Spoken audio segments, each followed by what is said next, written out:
Tá anfáilte rih gatainna seo nach don ócáid starúil seo ó thaobh. Ní bháin ó thaobh an na hhéirneach bharthach ó thaobh an Galway. Sé fáilte an áir seo. The men will talk to me. Galway interviews with Ernie O'Malley. Agus tá anfáilte ó muintear Conmhaí tá sé status ach fresh nó dtíine tá tríteach ó Comhraí, Cormac agus ó Comhraí. Tá anfáilte rih talk. I'd like to welcome you all here for this wonderful occasion, this historical occasion in many ways, especially for Galway and for Ireland indeed, in the publication of this book. And to launch the book, we have here from the Department of History in NUIG, Mary Harris, who has taught here very, very enthusiastic pupil at one stage. Thank you. Thank you very much. Well, I do sgwál yn fáilte chuir gachéine agus cóhairis mór a Cormac féin as an buinte bhí aige leis an láhrúntaach seo. Surely this has to be the most pleasurable part of the job of a lecturer, to launch a book written by a student. But in this case, I can't really claim that I had any hand in it whatsoever. Occasionally I get vague echoes of things we might have discussed in class, but this is a wonderful achievement for somebody who's not working with a supervisor, to my knowledge. We're trying to convince him to do a PhD, and hopefully he will, but it was indeed a very sophisticated piece of a very sophisticated publication in many different respects. So I'd like, first of all, to talk a little bit about Ernie O'Malley and what he's written and how this particular project adds to our understanding of history in general and of this period. And I'd have to point out, first of all, people are talking about this book as the book with the interviews, but there are actually quite a lot of interesting things in it, as well as the interviews. There is, for example, a very substantial essay by Cormac himself on the history of Galway in this period that provides a great many insights. Then there are interviews with 7 people. Then there's an appendix based on notes that Ernie O'Malley had made. There's a very useful chronology at the back. There is a bibliography, which is not always the case with books like this, but this is very useful, a good index. And last but not least, the photographs are actually quite striking as well, one in particular that I'll mention shortly. So to begin with reference, first of all, to the man himself, Ernie O'Malley, and who he was. He's interesting for various reasons. First, because of the role he had during the War of Independence and the Civil War. Secondly, because of his own publications, in particular his 2-part autobiography, as well as other publications. And thirdly, because of his own papers, which are deposited in University College Dublin archives. And those of us who've ever done research on the political history of this period have probably, almost all of us have at some stage gone to the Ernie O'Malley papers. And it's great that, partly through the great energy and commitment of Cormac O'Malley, that these works are increasingly coming to the fore. Now, O'Malley himself had, as I said, been involved in the War of Independence. He joined the Irish Volunteers shortly after the Rising as a very young man, and played an important role in the reorganisation of the Volunteers in 1918.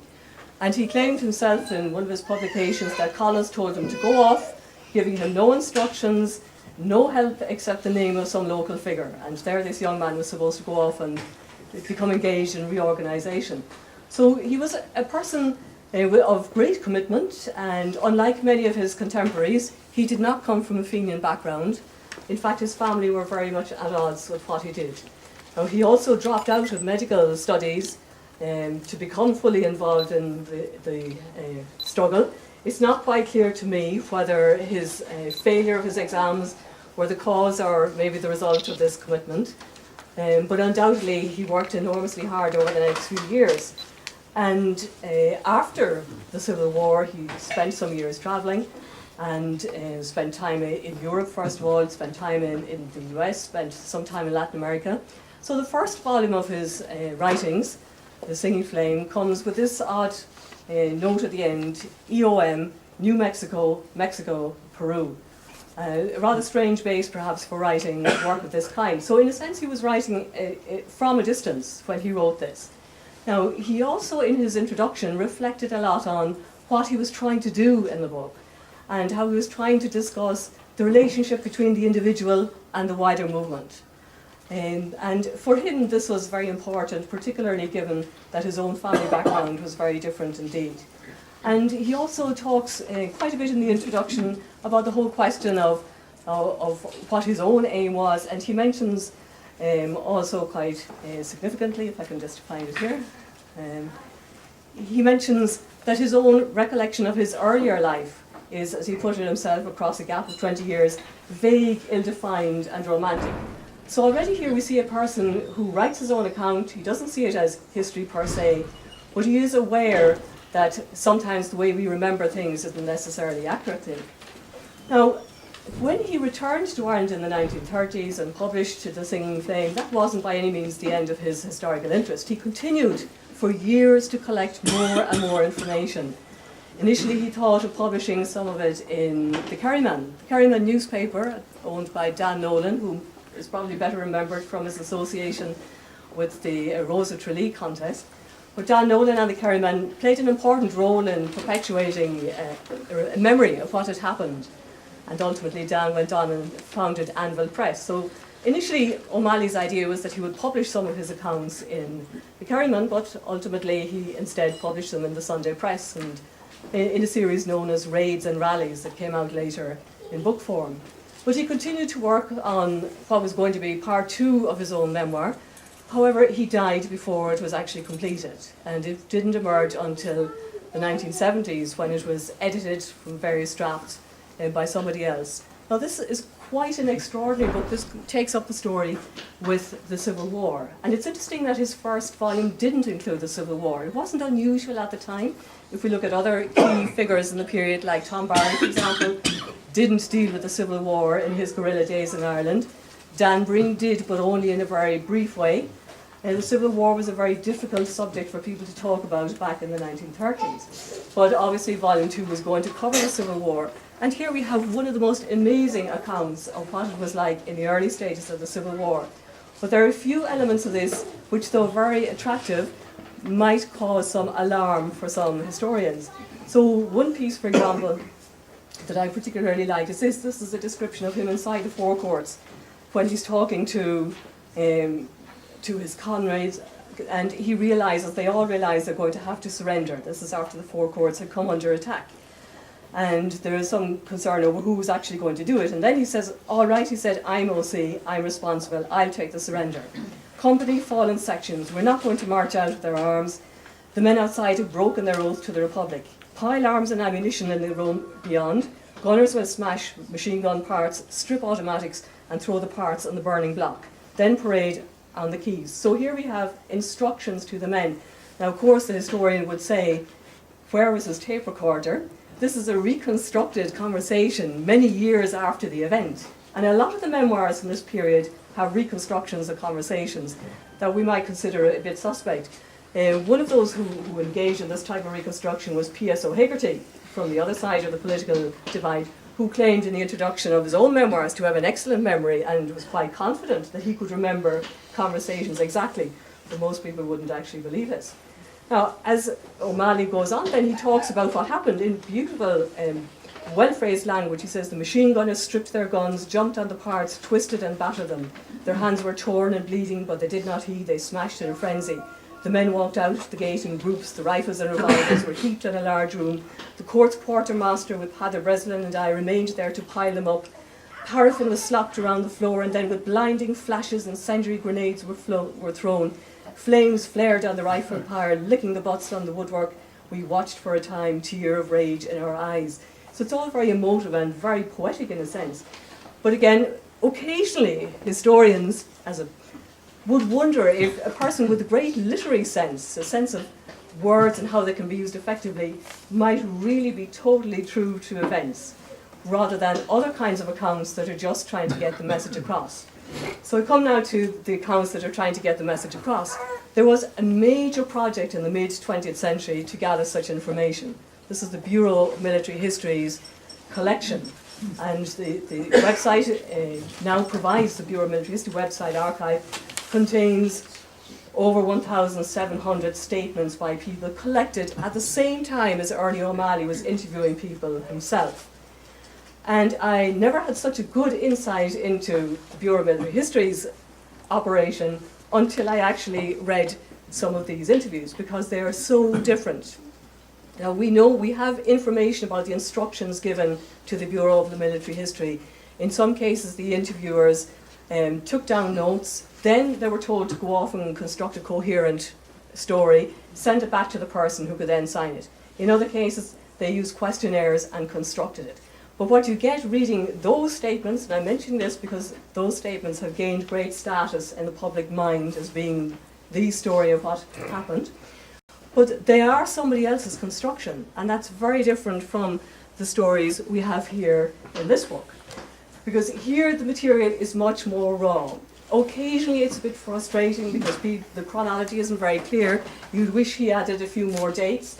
But the great advantage of this is that the authors, the speakers, are trying to provide information. Now, undoubtedly, some of them might have been trying to impress O'Malley. They were all anti-treaty people like himself. But you don't get that impression reading it. And if we compare that with the Bureau of Military History, which is geared toward, which was trying to construct very neat, well-expressed statements, we find this is maybe a bit awkward at times, but much more like the authentic voice of the people who are actually giving the information. And this becomes particularly clear in the light of a couple of the statements here by people who also gave statements to the Bureau of Military History. Now, the preface to this book, Cormac O'Malley was talking about how his father went about gathering the information, taking it down in notebooks, then rewriting it in another notebook, but without many alterations. And how, according to Cormac O'Malley, when people read the statements here, they felt their relatives, some of them remarked they really felt their relatives were speaking. And that's undoubtedly the case, because if you look at the kind of language that, for example, P.J. MacDonald uses here, and you compare that with what's in the Bureau of Military History, you just don't recognise the same person.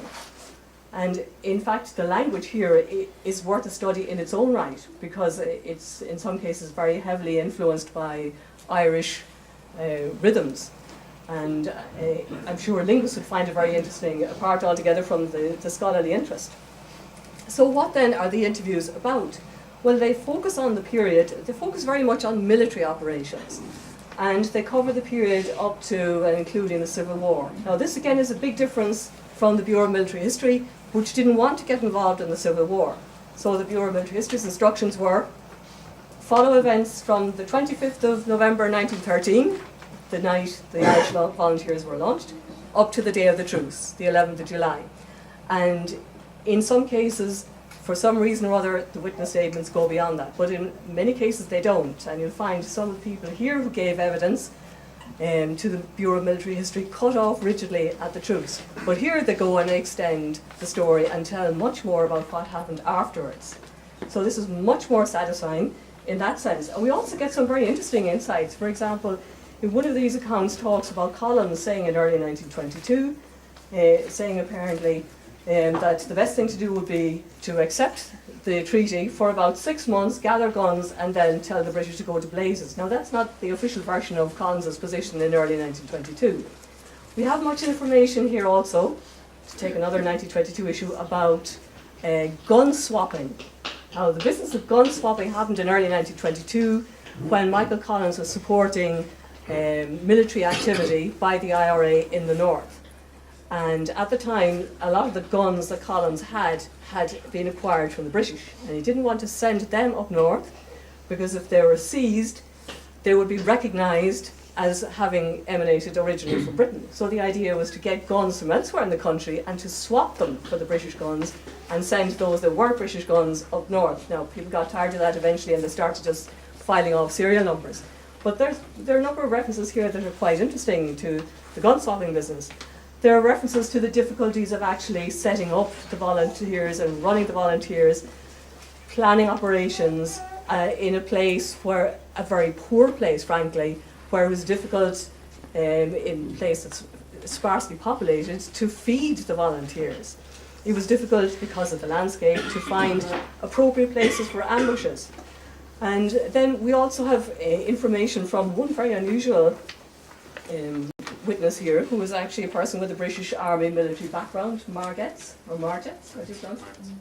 yeah, who had fought, was born in Oxford, fought in the First World War, then his regiment was transferred to Ireland, but he became appalled at the behaviour of the Black and Tans and auxiliaries. and became very nationalistic in sympathy. So we have a short statement from him as well as these others. We have information in the statements in general on matters like religion, for example, and it's probably well known that during the Civil War the Catholic Church was refusing absolution to people who were involved in the anti-treaty forces. But what's interesting here is that one of the witnesses said his wife told him later that she was refused absolution because she was seeing him at the time. We have information on various other matters. A lot of it is amazing in terms of the hard work people put in for the struggle, the enormous sense of commitment. There are some lighter moments here as well. There's a reference, for example, to poutine jelly arriving in internment camps and being used. There's also reference, a rather interesting one, let's see here, a reference to Charlie Dalton, who was involved in the killings of intelligence agents on Bloody Sunday.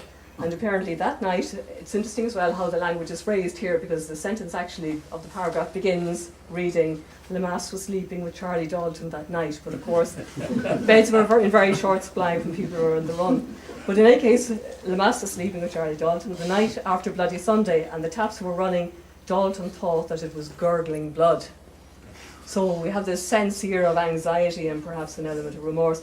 The footnote here at the end explains that he was 17 at the time. And there's a sense of the supernatural running through some of this as well. There's another reference, for example, to one of these statements, to somebody sleeping in Westport workhouse and during the night hearing the clanking of chains and metal steps and being utterly terrified, thinking this is some supernatural episode. But he was told the following day that the horse that had been tethered outside had broken loose, and the horse had in fact, for reasons not explained, been trained to climb stairs. So a horse had come in complete with chain and had gone up the stairs, terrifying people. Now the most grim aspect, however, to get back to the more serious elements here, undoubtedly has to be the piece at the end here, which deals with the Loughnane brothers and their sister. And these are notes constructed by O'Malley based on information and a source relating to the family itself. And these two Loughnane brothers, Pat and Harry, were arrested and disappeared. And an interesting piece then talks about the rumours as to what had happened to them before the awful truth emerged. And those of us who have never lived through periods of intense political tension can't really appreciate the role of rumour at times like this and the way stories spread as to what might have happened. But ultimately, after enormous concern as to where these people were, the two brothers, it was known, had been arrested, had been held at Ardran and had escaped. There were concerns then as to what happened, and then a relative apparently dreamt of them being in a pond and went off looking for the location and found their bodies there. Now the bodies were charred and very badly mutilated, but according to accounts, the bodies bled when removed from the water and bled again during the wake itself. And apparently people were dipping handkerchiefs into the blood. So again, we have a sense here of a sense of the other world again coming into all of this. Now, I mentioned that in terms of authenticity, these statements compare very well, very favourably with what the Bureau of Military History has produced. But they're not very easy reading because there's a certain stream of conscious element that there appears to be about them. However, what really makes it all worthwhile is the wonderful footnotes provided by Cormac, O'Corey and Cormac O'Malley at the end, explaining who was who, filling in the details, in some cases correcting errors, explaining that names were misspelled, which is very important if you want to track some of these figures afterwards. But undoubtedly Cormac's major contribution, apart from the fact I realise it would be actually quite painstaking to produce all these footnotes, but that's not his main contribution. The main contribution is his account of history in Galway in this period. And here he talks about the reasons people became involved, very much related to the land issue, to a large extent, and to land grievances. He also talks quite a bit about the level of hostility, the sense of settling old scores in some cases here. And he talks about the way in which the land issue itself helped to alienate people from the RIC. We have to remember, it's easy to forget, but the RIC were, to a large extent, people of ordinary Irish backgrounds. So what's interesting is the way in which they become identified with the enemy so much during the War of Independence. Not so, it seems, in this part of the world, because they'd already been associated with evictions. So we have these references, these explanations here as to what led to the alienation of people.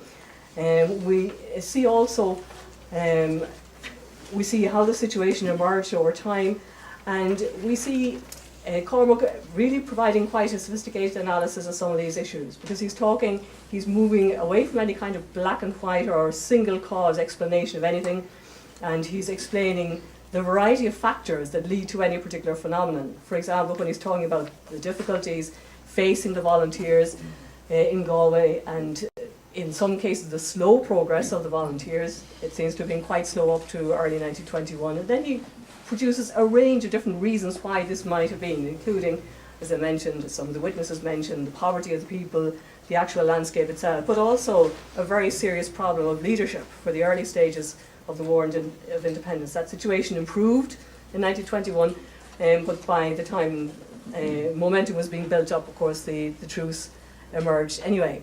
One of the most dramatic episodes for people in this part of the world, of course, at this period was the execution of Thomas Whelan of Clifton, and that then led to a series of events afterwards. It led to the killings of some police, and then that led to reprisals.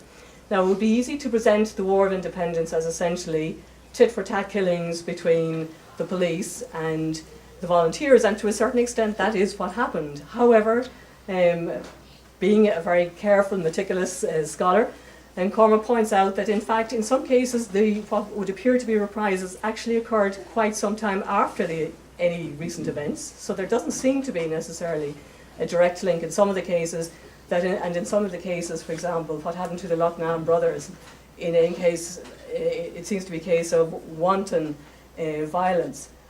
And he also deals with a rather thorny issue. I mean, one of the issues that probably hasn't been researched sufficiently at all is the whole question of what happened between the signing of the treaty and the outbreak of the Civil War. And that was a time of considerable upheaval in this part of the world as well, and various killings, in some cases attacks on Protestants. And again, it goes into the various explanations here for it. In some cases people were assumed to have been informing at an earlier stage. In some cases it was reprisals, kind of a vicarious punishment because of Catholics being killed in Belfast in early 1922.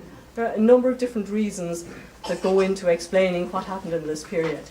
So we find here a very nuanced, quite a sophisticated analysis that shows a great awareness of how complex the dynamic of conflict was at this particular time. At the end, and I mentioned just finally, at the end of his essay, and this is in case those of you who with scholarly interest think it's all been covered. So let me just go to the very end, and I'll finish with this here, the final footnote of his own introduction. Cormac points out, much work remains to be written by historians and on the attitudes of former activists to the new state and their attitudes to its performance on issues such as land redistribution and linguistic revival, as well as the role that former unionists and nationalist opponents of the volunteers had in Irish life. Now, I'm glad to say some of this work is being done in NUI Galway. We have a student doing a PhD on the Irish language revival in County Galway. That's Darrell Folan, who's working with John Cunningham. And we also have a scholar called Martin O'Donoghue, who's doing research at the moment on what became of the Home Rulers after independence and how they reinvented themselves. But undoubtedly there are many more issues out there to be researched, and I certainly hope that Cormac will take up some of them. Thank you.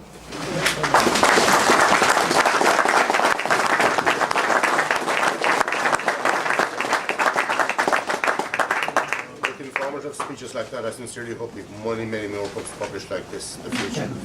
Many more people like Cormac himself to introduce to you.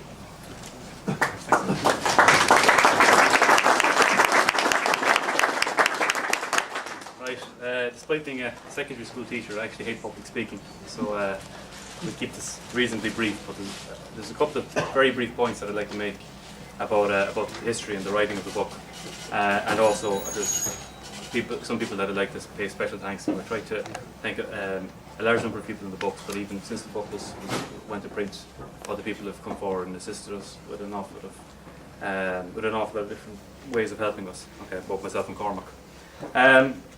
Now, there's kind of there's a danger always in history of people regarding history as something that happens far away. The major events happened elsewhere.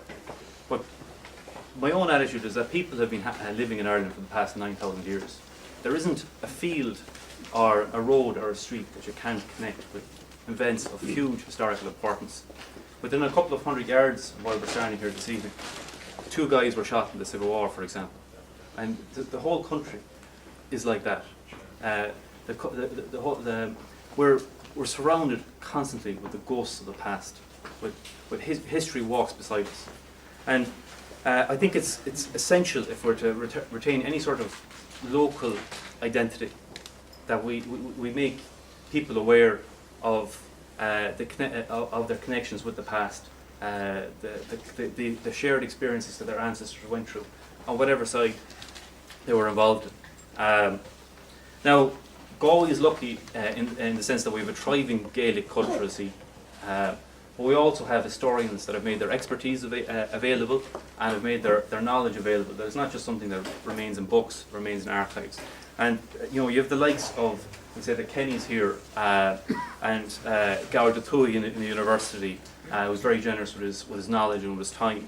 The likes of Willie Henry and Padre O'Dowd, Conor McNamara and Kathleen Villiers Tuttle, an excellent historian out in Clifton. All these people have contributed an awful lot to the writing of the history of Galway. And there's an awful lot of public information and knowledge in the community of the area, of the county, because of the work of people like that. And I think that it's beholden on all of us who have the time and the interest and the opportunity to add to that body of work, whatever sphere it is. Because if it's not done now, an awful lot of information will die, and it's incredible to think that this is happening in a period where information and education is even more easily accessible, or more easily accessible than it ever was before. Now, there's a major drive in education towards technology and computers in the classroom and the like. But I think a major thing that and a very important dimension of education is the teacher who sit in the desk and talk to the kids about their own localities, about their own families and backgrounds and their own communities. To me, it's not CD-ROMs and DVDs that are needed more and more of. I think it's teachers that relate what's in the textbook, and a national textbook, to the locality, and make history come to life and flesh things out and make it realistic for the kids. Because if we're to make how can we convince the kids that education is a lifelong process, that the world is an interesting place, if you can't show them and you can't make them realise that their own areas, their own families, their own communities are interesting places. In my own experience, if you talk to people who are interested in history, most people, if you ask them where they got their interest in history from, they'll tell you that it came from an elderly relative or neighbour who took the time to talk to them, usually about the differences between when they were young and when the child they're speaking to was young. And for me, that's very important. There's a friend of mine who was a PhD he's a PhD from a major university in Britain, and his interest in history came from an elderly neighbour in East Galway. Now, this story is quite funny, but it's very tragic at the same time. This elderly neighbour was married for 30, 40, 50 years, and himself and the wife had grown to hate each other. Right? So every day, he wasn't in the best of health, so every day this neighbour would hobble out to the hay shed. He couldn't manage to go any further. He'd hobble out to the hay shed, and he'd stay in the hay shed. He'd sit in the hay shed all day, with only heading back into the house for lunch and for dinner in the evening. Right? Now, my friend would call into him and spend the day chatting to him. And the stories, information that would have gone to the grave otherwise, that he told, that he related, that he passed on, that's what got my friend interested in history. His own family weren't particularly interested in history, despite the fact that you had that normal Irish mix of Fine Gael, Fianna Fáil, First World War veterans within the family. I think that's definitely something that I hope this book adds to, and I hope the people of Clifton and Galway and Shanaglash and Lochgeorge and Inverin and places who come into contact with this book will complete the process of the book. I mean, the book, myself and Cormac brought it from the archive, and the others who helped us brought it from the archive. But I hope that it enters the communal folklore of those areas again, and that is something that people of all generations are aware of when they consider the history of their places. Now the interviews themselves, they were published as they were originally written. We corrected spellings and standardised spellings, and we changed the chronology slightly to make them more readable. But other than that, we published them as were written.